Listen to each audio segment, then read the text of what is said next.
નમસ્કાર મિત્રો, હું કનૈયાલાલ મીરાણી આપની પોતાની મનગમતી યુટ્યુબ ચેનલ શિક્ષણ સફરમાં આપનું સ્વાગત કરું છું। આ ચેનલ ઉપર શૈક્ષણિક માહિતી, અભ્યાસક્રમ, શિષ્યવૃત્તિ પરીક્ષાઓ, સરકારી યોજનાઓ, સ્પર્ધાત્મક પરીક્ષાઓ તથા કમ્પ્યુટર અને ટેકનોલોજીને લગતા વિડીયો અપલોડ કરવામાં આવે છે। હજી સુધી તમે જો આ ચેનલને સબસ્ક્રાઇબ ના કરી હોય તો સબસ્ક્રાઇબ કરી દેજો, તમારા મિત્રોને શેર કરી દેજો અને બેલ આઇકન દબાવી દેજો જેથી અમારા નવા વિડીયોની અપડેટ આપને મળતી રહે।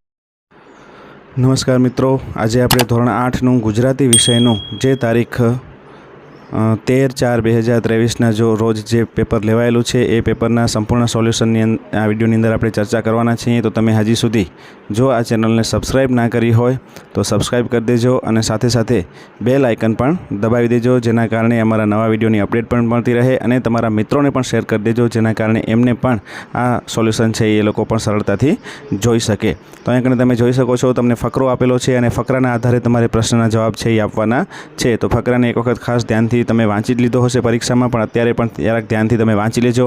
आपणे एना प्रश्ननी वात करीए तो पहेलो प्रश्न छे कि आ फकरामां दरिया किनाराना कया उद्योगनी वात करवामां आवी छे। तो तमे जोई शको छो फकरानी अंदर मत्स्य अने मीठा उद्योगनी अहींया कने वात करवामां आवी छे। तो तमे लखी शको कि आ फकरामां मत्स्य अने मीठा उद्योगनी वात करवामां आवी छे। चलो एना पछी आपणे बीजा प्रश्ननी वात करीए कि खेतीमां उपयोगी यंत्रोना नाम लखो। तो खेतीमां उपयोगी अहींया कने तमने जे आपेला छे तो ट्रेक्टर, दातरણું, दांती, हळ, थ्रेशर वगैरे अहींया तमने लखी शको छो। खेतीमां उपयोगी होय एवा यंत्रोનું नाम फकरानी अंदर करता तमने जे आवडता होय ए पण तमे अहींया कने लखी शको छो। त्रीजो प्रश्न छे, महाराजा कृष्णकुमार सिंहजीए खेडूतोનું देવું શા માટે माफ કરી દીધું। तो आ રીતના તમે ત્રીજો, ચોથો અને પાંચમો પ્રશ્ન જે છે એ પણ તમે અહીંયા કને સરસ રીતે જોઈ શકો છો। જરૂર જણાય ત્યાં વિડીયોને સ્ટોપ કરતા જજો અને વિડીયોને સ્ટોપ કરી અને આ પ્રશ્નના જવાબ પણ તમે આપી દેજો। ચલો એના પછી બીજો પ્રશ્ન જે છે, કાવ્ય પંક્તિનો ભાવાર્થ તમારા શબ્દમાં લખો। તો હર વખત શું માત થઈ જવું દુઃખોથી, ચાલ આ વખતે દુઃખોને માત કરીએ, બહારથી દેખાય તેવી સ્વચ્છ સુંદર, દોસ્ત અંદરથી એવી જાત કરીએ। तो आ वाक्य जे भावार्थ है ये तमे तमारी जाते अहींया लखवानो छे, कारण के आ जे छे तमने सरस रीते आ पंक्तिओ आपेली छे। आ पंक्तिओना जे छे दरेक पोतपोताना शब्दोनी अंदर एनो भावार्थ छे ए लखी शके छे। तो तमे तमारी जाते एने लखी देजो। प्रश्न 3 नी अंदर तमने प्रश्नोना उत्तर लखवाना छे। तो पहलो प्रश्न छे कि तमे नवा वर्षे कयो संकल्प कर्यो छे। तो तमे जे संकल्प कर्यो होय तमारी जाते तमारे लखवानो छे। तो आ रीतना तमे बीजो प्रश्ननो जवाब तमने आपेलो छे, तमे जोई शको छो। चौथो प्रश्न जे छे एनी वात करी कि संस्कारनी श्रीमताई एकममांथी तमने कयुं पात्र सौथी वधु गम्युं। तो तमने जे गम्युं होय ए तमारे लखवानुं छे अने शा माटे एवुं तमारे कारण लखवानुं छे। चंदा साहसी छे एवुं शाना आधारे कही शको छो। तो सांध नाथ्यो एटला माटे एणे आ पाठनी अंदर सांध नाथ्यो ए जे छे सांध नाथ्यानुं साहसी काम कर्युं हतुं एटला माटे साहसी छे। ब नी अंदर वात करीए कि तमारे अहींया जोवानुं छे पहेला प्रश्ननी अंदर तमारे एक वाक्यमां उतारवानुं छे, माणस उपर विपत्ति आवी पड़े त्यारे तेणे शुं करवुं जोईए। तो मेहनत करी अने विपत्तिने दूर करवी जोईए। बीजो छे, श्रीकृष्णे सुदामा पासेथी उलाडीने लीधेली कई वस्तुनुं नाम हतुं। तेनुं हतुं तुम्बी पात्र। पछी त्रीजो प्रश्न छे, आवनारी कालने शुं नજરાણું આપવાની कवि वात करे छे। तो आवनारी कालने शुं नજરાણું आपे छे तमे सरळताथी जोई शको छो, तमने आवडे ज छे एटले तमे कॉमेंट सेक्शननी अंदर जईने आ कॉमेंट करजो। चौथो छे, तमारा परिवारमांथी कोई धंधार्थे अथवा नौकरी माटे बहार वसेलुं छे, कोण अने क्यां ए तमारे तमारी जाते अहींया कने लखवानुं छे। अहींया कने नीचे आपणे त्रीजा प्रश्ननो जवाब पण आपी દીધેલો છે, તમે જોઈ લેજો। प्रश्न 4 ની આપણે વાત કરીએ કે અહીંયા તમારે ટૂંકમાં પ્રશ્ન લખવાનો છે। પહેલો પ્રશ્ન છે, ગાડાવાળો ગાડામાં લાદેલા વાંસ પર શા માટે સૂઈ ગયો, કારણ કે એને ઊંઘ આવવા માંડી હતી એટલે। બીજો છે, કિન્નરીના ભાઈથી શાહીનો ખડિયો કેવી રીતે ઢોળાઈ ગયો। તો ટેબલ ઉપર હાથ અડકતા એનાથી ઢોળાઈ ગયો। નવા વર્ષે લીધેલા સંકલ્પો ટકી રહે છે ખરા, અને શા માટે? ના, કારણ કે તે સંકલ્પ ઉતાવળ અને આવેશમાં આવીને લીધેલા હોય છે એટલા માટે। તો તમે અહીંયા કને સમજી શકો છો આ પ્રશ્નના જવાબની અંદર। ચલો એના પછી બ જે છે એ તમારે અહીંયા કને કવિ કમાળે શું શું ચિતર્યું છે અને શા માટે। તો એ પ્રશ્નના જવાબ જે છે તમારે જાતે અહીંયા કને સ્વપ્રયત્ને આપવાના છે। તો તમે એની અંદર સ્વપ્રયત્ને જવાબ લખ્યા જ હશે, તો તમે ખાસ કરીને જોઈ લેજો કે કેવા પ્રશ્ન તમે લખ્યા છે। પ્રશ્ન 5 ની અંદર પણ મોટા પ્રશ્ન જે છે જો આપણે લખવા જઈએ આ બધા પ્રશ્ન 6, 5, 6 અને 7ના તો આપણો વિડીયો જે છે એ બહુ જ લાંબો થઈ જાય। તો એવું ન થાય એટલા માટે તમે 5મો પ્રશ્ન, 6થો પ્રશ્ન અને 7મો પ્રશ્ન, જે 5મા પ્રશ્નની અંદર તમને પૂછેલું છે કે કોઈ એક કુદરતી આપત્તિનું નામ લખો અને તે આપત્તિના સમયે તમે લોકોએ ઉપયોગી થવા માટે, લોકોને ઉપયોગી માટે તમે શું કર્યું છે એ તમારે ખાસ લખવાનું છે। અથવા તો તમે એવું કંઈ જોયું હોય તો તમારે એ પ્રશ્નનો જવાબ જે છે એ રીતના તમારે આપવાનો છે। એ જ રીતના તમે બીજા પ્રશ્ન, તમે તમારી શાળામાં પર્યાવરણને લગતી કઈ કઈ પ્રવૃત્તિઓ કરો છો। તો તમારી શાળામાં જે પર્યાવરણને લગતી પ્રવૃત્તિઓ ચાલતી હોય, જેમ કે તમારે કિચન ગાર્ડન છે, પછી ઇકો ક્લબ છે, આ સિવાયની જે પ્રવૃત્તિઓ તમારે ચાલતી હોય તો વૃક્ષારોપણના કાર્યક્રમો જે છે એ તમારે તમારી જાતે અહીંયા કને લખવાના છે। તો ચલો એના પછી આપણે વાત કરીએ પ્રશ્ન 8ની. તો એમાં તમને અહીંયા કને કોઈપણ એક વિષય પસંદ કરીને તેનો સવિસ્તાર તમારે જવાબ અહીંયા કને આપવાનો છે. તો અહીંયા કને વલ્લભભાઈ પટેલના જીવનના પ્રેરણા પ્રસંગો વિશે તમારે લખવાનું છે. તો એના જીવનની અંદર કયા કયા એવા પ્રેરણા પ્રસંગો બન્યા છે. એ સિવાય તમને બીજો અને ત્રીજો પ્રશ્ન પણ આપેલા છે, તમારી જાતે લખવાના છે. આપણે વાત કરીએ છીએ પ્રશ્ન 9ની, જેમાં તમને જાહેરાત આપેલી છે અને એના આધારે તમારે પ્રશ્નના જવાબ આપવાના છે. તો તમે આ જોઈ લેજો બરાબર. આપણે પહેલા પ્રશ્નની વાત કરીએ કે રમેશ ધોરણ 8માં ભણે છે, તો તેની ટિકિટ કેટલા રૂપિયા થશે.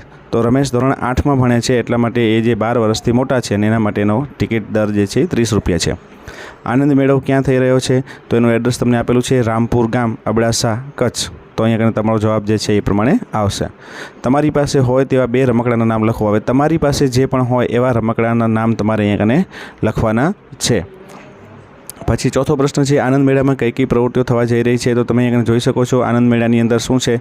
તો તમને ઉપરની જે છે ઉનાળુ વેકેશન પૂરતું મર્યાદિત, એના નીચે તમને આખું વાક્ય આપેલો છે. તો આની રીતે તમે જવાબ જોઈ શકો છો. પછી સાચી જોડણીવાળો શબ્દ તમારે શોધીને લખવાનો છે. તો સાચી જોડણીવાળો શબ્દ અહીંયા આપણે બાજુમાં આપી દીધેલો છે, આશીર્વાદ. આ રીતના તમારો શબ્દ લખાશે.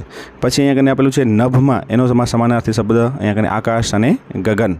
અને ત્રીજો પ્રશ્ન છે, તમારે આવા જ શબ્દો બીજા લખવાના છે, પાણી અને જળ અને પાણી અને હાથ. તો તમે જોઈ શકો છો ચીર એટલે વસ્ત્ર અને ચીર એટલે લાંબુ. તો આ રીતના અહીંયા કને શબ્દ જે છે એ તમે અહીંયા લખી શકો છો. વ્યાકરણ જે છે એ બિલકુલ તમને સરળ અહીંયા કને આપેલું છે, સરળ જ પૂછાયેલું છે, એટલે તમે સરળતાથી એના જવાબો પણ આપી શકો છો.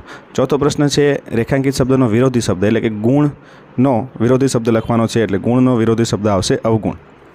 પછી તમારે શબ્દકોશના ક્રમમાં ગોઠવવાનું છે. તો સૌથી પહેલાં શિક્ષણ, સર્વોપરી, સંધ્યા અને સ્વાતિ. આ રીતના આપણે એને ગોઠવી દઈશું. ખાસ ધ્યાનમાં અહીંયા કને રાખજો, શબ્દકોશના ક્રમમાં ગોઠવીને ફરીથી તમારે લખવાના હતા, તો અહીં આ રીતના આપણે એને લખી દઈશું. સૂર્ય શબ્દ ખાલી જગ્યા ભાષામાંથી લેવામાં આવેલો છે, તો જવાબ આવશે સંસ્કૃત. પછી 7 છે, નીચેના શબ્દોનો વાક્યમાં પ્રયોગ કરો. તો અવસર એટલે કે અમારા ઘરે રૂડો અવસર આવ્યો છે. પછી અહીંયા કને રેખાંકિત શબ્દનો તદભાવ તમારે લખવાનો છે. તદભાવ શબ્દ તમારે આપવાનો છે, એટલે કે વર્ષના. તો અહીંયા કને શબ્દ છે આપેલો છે, એનો તદભાવ એટલે કે તળપદો શબ્દ તમારે લખવાનો છે, વર્ષ. ચલો એના પછી 11મો પ્રશ્ન જે છે, શબ્દ સમૂહ માટે એક શબ્દ. તો બગલમાં થતું ગુમણું એટલે આવશે કાખબલાઈ. પછી બીજામાં અંદર વાક્યમાંથી સામાસિક શબ્દ તમારે શોધવાનો છે. તો દેશભક્તિ કાજે મંગલ પાંડે શહીદ થયા. તો આપણો સાચો જવાબ આવશે દેશભક્તિ. નીચેનામાંથી તમારે રૂઢિપ્રયોગનો શોધી અને તેનો અર્થ લખવાનો છે. તો રૂઢિપ્રયોગ શું છે, ભણતી વખતે વિકાસનું મન ભીતોમાં ભમતું હતું. તો ભીતોમાં મન ભમવું એ રૂઢિપ્રયોગ છે. એનો અર્થ તમે સરળતાથી તમારી જાતે તમે લખી શકો છો. તમારે કોમેન્ટ સેક્શનમાં જઈ અને એનો અર્થ છે એ તમારે જણાવવાનો છે. તો કોમેન્ટ કરવાનું ભૂલતા નહીં અને એનો અર્થ જણાવજો.